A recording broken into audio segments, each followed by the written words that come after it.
Hey, I'm Ever. This is my experience at Provo Canyon School. I went there in 2007 when I was 17. I went there for a few different reasons: cutting, trying to kill myself, getting into fights, leaving school, teenager stuff. So basically, when I got there to Utah, I was strip searched, and it was basically by two men who were just standing there, and if I didn't take my clothes off, they were going to take them off for me. So it's like, whatever. I was so pissed off about being there already. I was just like, whatever, just fucking get it over with, basically. So I did that, and then they gave me some like sweats to wear. They take your shoes, they take your bra and stuff, have you basically turn around completely naked a few times, and then they give you these clothes and tell you to go and sit in a chair, face the wall in the corner. And I don't know, that's like the way they punish people, kind of, for discipline people. Or you can even ask to go and sit on a chair facing the wall if you want. And so I went to sit on this chair while they figured out, I don't know, where I was going or where to put me exactly. I'm not sure what they were doing, but basically while I was sitting there on the chair, there was another girl maybe 5 feet away from me sitting on a chair facing the wall also. And she was saying something, but it was not very clear. She was kind of like mumbling. And then she started hitting her head against the wall, like so hard that the wall was splattered with blood. And I'm like, what the fuck? What is going on? There were staff right there, and they literally just laughed. They didn't care at all. She didn't go to the nurse, nothing happened. They literally just sit there and let her do that. That was fucking crazy. I ended up having a seizure right after that because that was just like the limit for me. That was all the most I could take for the rest of that day. So yeah, and that was early in the morning too. So hell had just started, basically. I got to my unit after a while, and it's basically a hallway with like different bedrooms and stuff. Maybe like 40 girls to a unit, and there's like, 6 units or something. It's probably more than that. You don't really get to leave your unit that much. Yeah, so the routine is extremely strict. You have to wake up at 6 a.m., eat breakfast, be ready in like 15 minutes, eat breakfast, you go to school. The classes were just pointless, boring. I was never really good at school anyways. I hated school. But yeah, I just, I couldn't really get into the routine. Like, other people did okay and they went up levels and they even got like privileges and stuff, but for me it was really hard. Like, and if you didn't do well in school that day, the morning, then the rest of your day is pretty much just shit. Like, they don't let you do anything. It was just crap. You can't like wear sweaters, you can't wear layers, you can't lay on your bed, you can't sit on your bed. Like, there's just so much you can't do. It's unbelievable. No TV, no music. Basically, I don't know, it's being Amish. And so basically I didn't do well in school or, in the dorm. I didn't like cause problems, but I wasn't really getting better, I guess. I don't know. But yeah, so I so I failed classes, basically all my classes, but then we had that annual test that everybody has to take no matter what every year. I mean, usually, like, at my old high school, I would just bubble whatever, like, stupid words, like, fuck you and stuff, like, or I would just throw it. I'm like, I'm not doing this. But there were some subjects in there that I really liked, and I was kind of bored anyways, and so I just did it. And I ended up scoring college level. I had the highest scores of anyone in the entire facility. So that led me to be diagnosed with Asperger syndrome, whatever. Um, yeah, basically. So things got a little bit easier after that because they realized that I wasn't like purposely trying to blow off everything. I was just having a really hard time, basically. So, you know, I had I had a couple meltdowns, no more than two, but basically I like picked up some chairs and threw them and like ripped shit off the walls and messed up everything, basically just kind of like destroyed everything in a nice condensed 5 minute just epic meltdown. Felt good. I needed that. But I ended up getting strained, and they have like the biggest people. Like the staff are Samoan mostly, and they're like football players, and they hire them so that they can restrain people easier. So I was restrained by like 4 or 5 people, and they dragged me all the way to the investment unit, where the isolation rooms are. It's just an empty cement room with brick walls, no windows, just a drain in the middle of the room for some fucking reason. There's blood all over the walls and freaking vomit on the floors and all kinds of just really disturbing messages on the walls and stuff. And like, they pulled my pants down and gave me a shot. The injection, whatever, I don't know what was in it, but it overdosed me really bad, and I was shaking, and like my heart was beating really weird, and I was like drooling, and my jaw like came off. Like, I don't know how to explain it. Like, it was just hanging, and I couldn't move it. Like, and they didn't care. Like, I kept. It was hard to talk. It was hard to move. It was hard to do anything. But I was basically like moaning and like rocking back and forth and like crying, but nobody cared. Like, the staff, they were there, but they really don't give a shit. So I went through that, spent some days in isolation, and then they moved me into the investment unit, whereas basically you're just in trouble like all the time. Like, that's where the bad kids go. And you just have to sit in a desk all day. From the time you wake up and eat breakfast, you eat breakfast at the desk. Basically everything you do from 6 a.m. to 9, you're in a desk. And you can't talk to anyone, you can't look at people, you can't cross your legs, you can't tap your fingers, you cannot do anything. Or they'll restrain you. And I dealt with that hell for months, for what seemed like years. It was terrible, basically, until I just got into the habit of asking to go sit on a chair and face the wall, where I would fall asleep and sleep like as long as I can, like all day. And that's what I did for months. So basically, I was not getting anywhere. It was the most miserable place I've ever been. Like, the way they treated people, the morale there was terrible. It was just bad. It's like we spent most of our time like looking for stuff to cut ourselves with, trying to figure out a way to kill ourselves. Like, we would plan together, help each other, try to like run away, learn how to pick locks. And yeah, it was like I was very, very, very miserable there. And you have therapy once a week, but it's like, what help is that? Like, just talking about the same crap over and over and over, like, that doesn't help anything, really. It just makes you feel like shit. So, I don't know.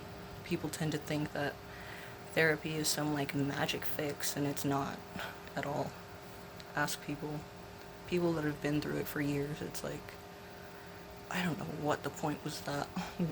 But anyways, yeah, they would do out of like they would go out of their way to make people's life, like, ridiculous. Like, they would turn up the air conditioner so high that people were freezing and getting sick. And then if you got sick, they didn't care. They would just say, you're attention seeking, deal with it, stop making a big deal, you know, basically. So that shit was crazy.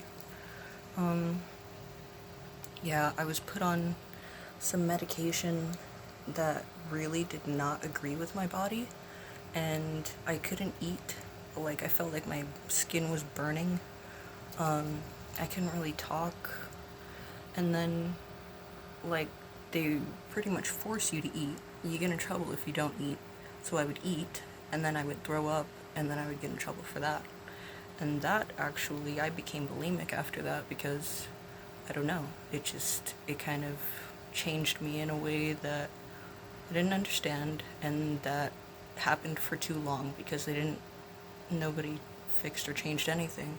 It was only because my mom happened to be coming to visit me during that time, and she just looked at me and she was like, what's wrong? What is wrong with you? Like, my eyes were rolling all around, like I couldn't control my body, my legs were like uncontrollably shaking and stuff, like I was a mess. She said I looked white as a ghost, and like I'm not that pale of a person, but that time apparently I was, because I didn't leave the building. Like, I didn't go outside for the entire 6 months I was there. Not once.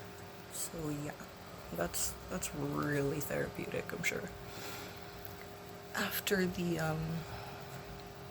I spent, anyways, like, there were just times where they would, I don't know what I would do. They would just kind of, you'd get in trouble for all kinds of weird little things.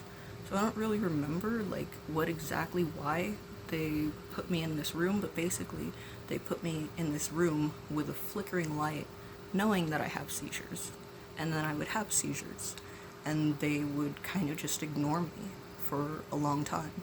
And one time I had a seizure for like 45 minutes before they called the ambulance or any emergency at all. And I don't know how I survived that, but thank God I did.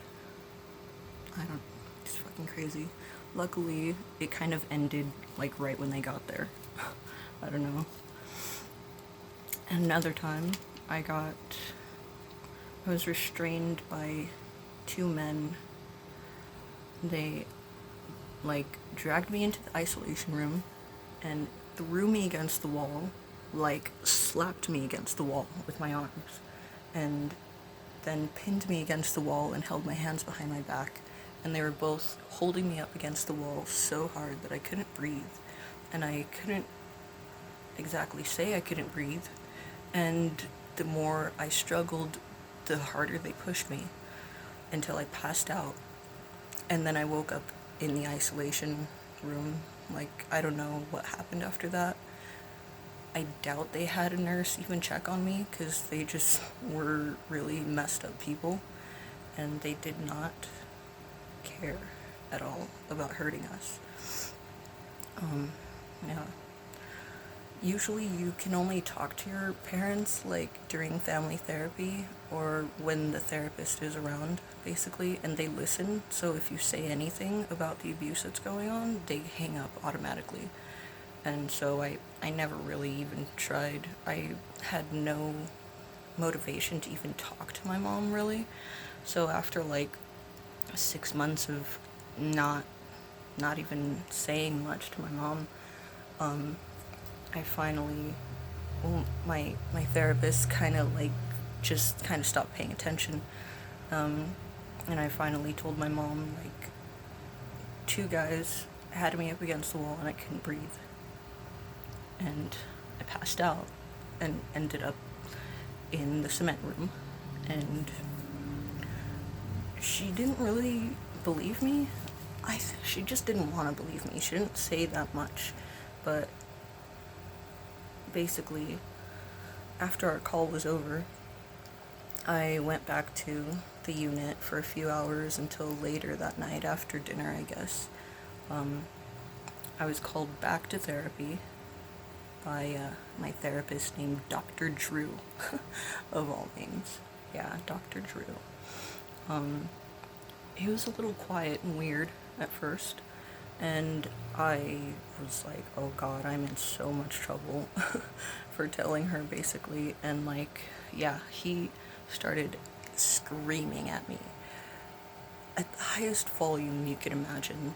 His face was red. He was holding on to the sides of his chair. He was shaking. He was spitting. And he was just saying things like, you never even tried. You don't care about anyone. You're selfish. You're never going to get anywhere in life.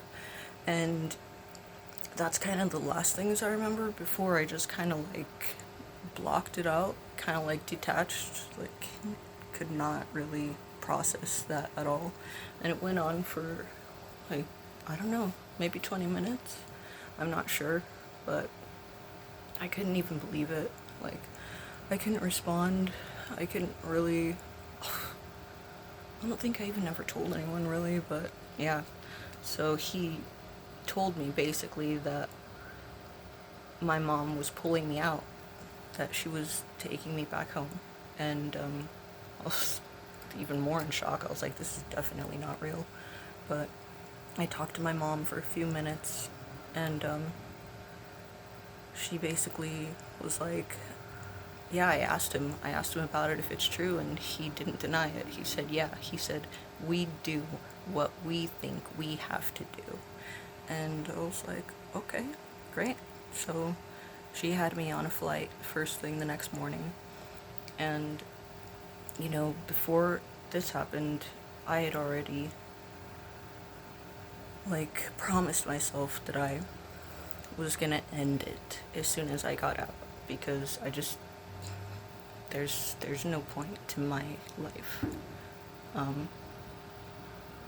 I felt so relieved after leaving that place that I did well for like a few years after that. I mean, it was terrible, but it kind of served a purpose. I think I just needed to be separated from like sharp objects for a while to get out of the habit of cutting all the time. Like, I was just doing it every single day. I had cuts on top of scars, but yeah, basically, I mean, I did start up again a few years later, but at least I had a few good years, you know, like, that really traumatized the shit out of me and made me really appreciate the life that I had at home. And yeah, so that's just one of the horrible experiences I've had trying to get help, you know. And it's like, people say you need to go to therapy, blah, blah, blah. It's like, I've been so traumatized by this stuff. To me, that's saying you need to go and jump off a bridge, basically. Like, there's no way I could ever really explain to you the just horrible shit that I've been through with this whole psychiatric fucking scam bullshit of the mainstream medical crap. Like, I don't know what to say other than I hope Provo gets shut down. It's not a place for kids to be, especially troubled kids with a lot of mental problems and just problems, you know. Kids have problems. You don't need to like beat the crap out of them because of it. I guess some of them do, I'm not sure, but yeah. It was horrible. I hope nobody ever goes there. I hope people aren't still being treated badly there, and I hope it gets shut down. Check out Paris's testimony about it. Paris Hilton, she went there when she was a teenager, and she's trying to get it shut down now. There's a lot of people speaking out about it now because, I mean, there's enough of us. We just need to say it, you know? Nobody really believes you about stuff like that, especially when there's no phones, you have no proof, you can't tell anyone, and you just feel like no one's gonna believe you. So yeah, hopefully this will change things a little bit. Bye.